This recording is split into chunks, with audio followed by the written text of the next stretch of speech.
Buenos dias, guys. ¿Cómo estás? It's folks SMG Guys here, back again.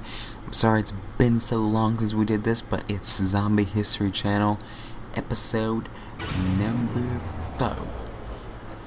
Alright, guys. Today we're going to be talking about the difference in training places and the shape of maps in general between Black Ops and Black Ops 2.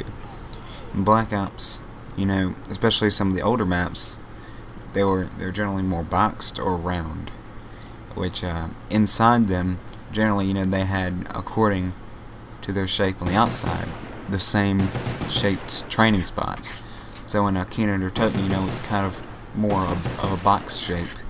So, it's a lot more boxed in rooms, and you train inside boxes.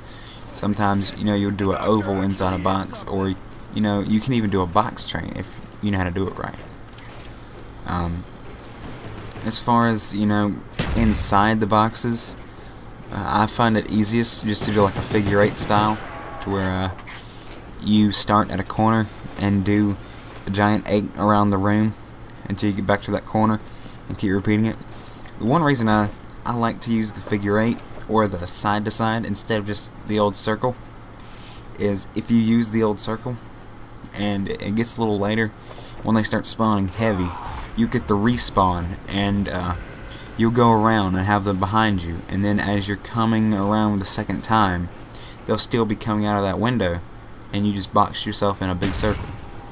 And unless you can do a loop and get back out around the outside, then you're basically, you just screwed yourself over. Figure 8, you'll start, and you're constantly leading them to the side you're not going to be on in just a few seconds. You're on the right side, and you curve left, and it brings them to the left side. You stick there on the left side for a little bit, and then run down the right side.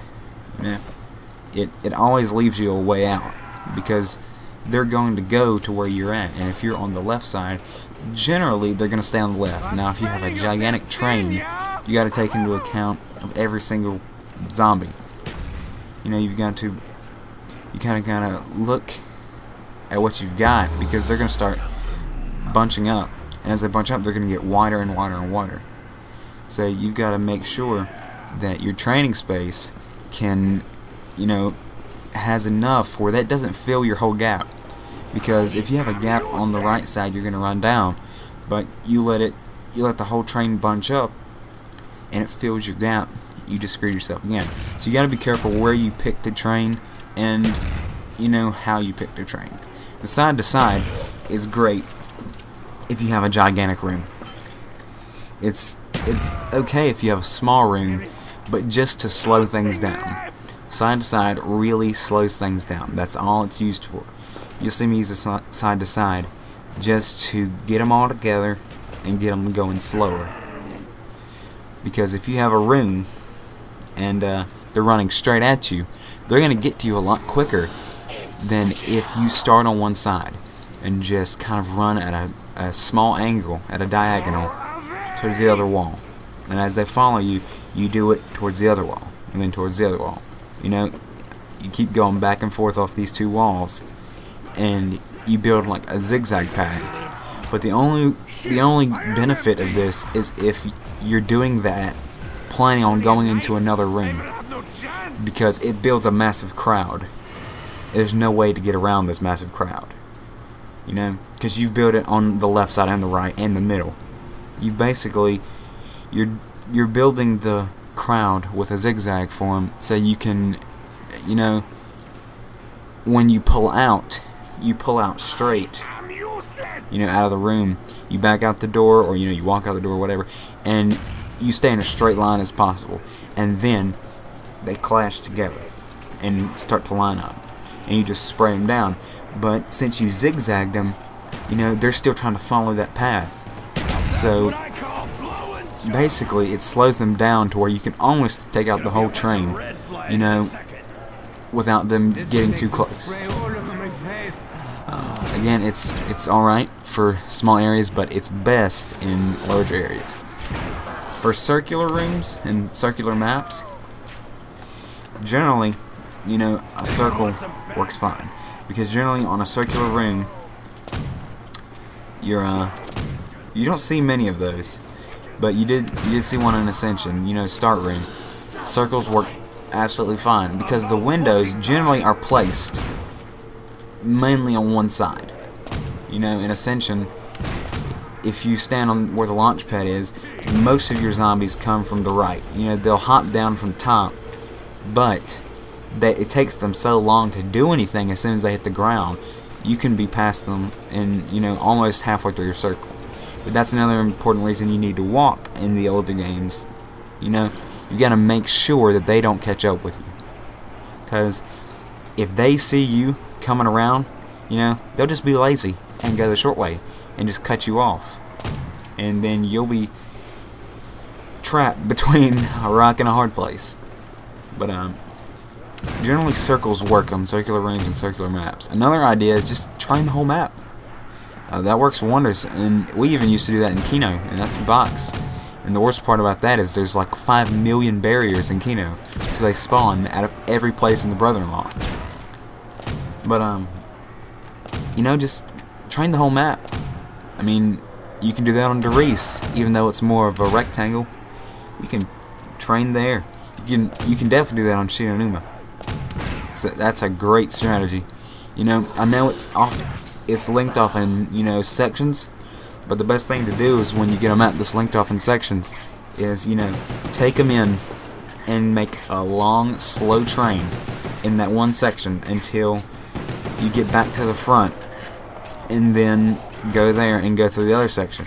And as you're, you know, moving from section to section, you can shoot. Heck, if you have more than one person, or, you know, if you feel confident enough, you can shoot while you're in the sections. Just make sure you don't get trapped or don't get, you know, spawned on. And dude, you can be building some major points. You know, training the whole map is, you know, you don't see too many people training in one spot at round, you know, 100 and something. You know, the few people that do make it to that. Generally, you know, except for the super tiny maps like Knock, generally they train the whole map, just because it gives you so much more room in case of air. Because generally when you're doing that, if you're having to do a lot of it at one time, you start to lose focus. I know when I start to play for a very long time, I'll find myself playing without thinking. I'm almost going to sleep and then staying alive. It's just a second nature thing to me. I can do it without, you know, I don't have to think, because I've trained myself, you know, what to do when situations get like this, and blah, where to go, you know, blah blah blah. You know, when you're going that long, you know, it's just small areas could cause you just to make too many errors. You need an open space. You know, that's why so many people go so far on Ascension. It's so open, it's so big, there's not that many barriers. You know, the ones that do spawn, they spawn out of the ground.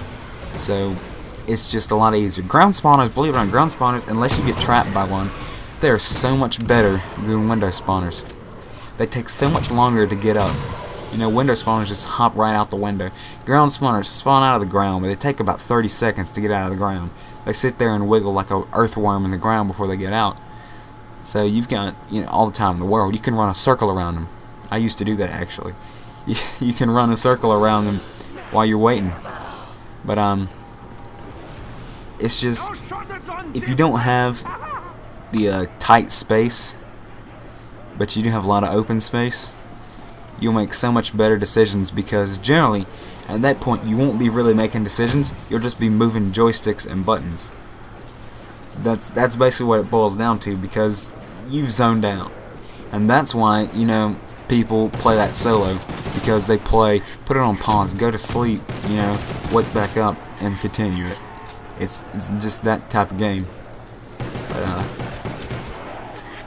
I guess just, you know, whatever works for you, try to figure out what is best for you. But I found, you know, those few options, you know, those are the best. I'm not saying there's not other ones that are good, but if you plan on going a long time, you know, you need something, a simple train, you know. My favorite is a zigzag. When I have 2 rooms to work off of, I'll generally do a zigzag. But ovals are really good. If you can get a long enough oval where they won't cut you off, ovals are great, but figure eights are amazing too. As long as you choose the right room where, and that main, where the box generally spawns under east, I can just imagine that as just people trying it, but it's not going to work out well. I've tried it. The best one to do is an oval. My last video I showed you, but the oval just works. It's long, but you have to make the oval work. Generally, when you have ovals, you'll have spaces in between the zombies, so you might have to do a cut through your oval and then continue it. Just use your head. It's all on how you play, and if you can build that confidence and discipline and focus, that'll take you a long way. Alright guys, thank you so much for listening to this. I know I've been rambling on for about 10-11 minutes here, so I'll let you go. This has been Zombie History Channel number 4. Peace out, guys.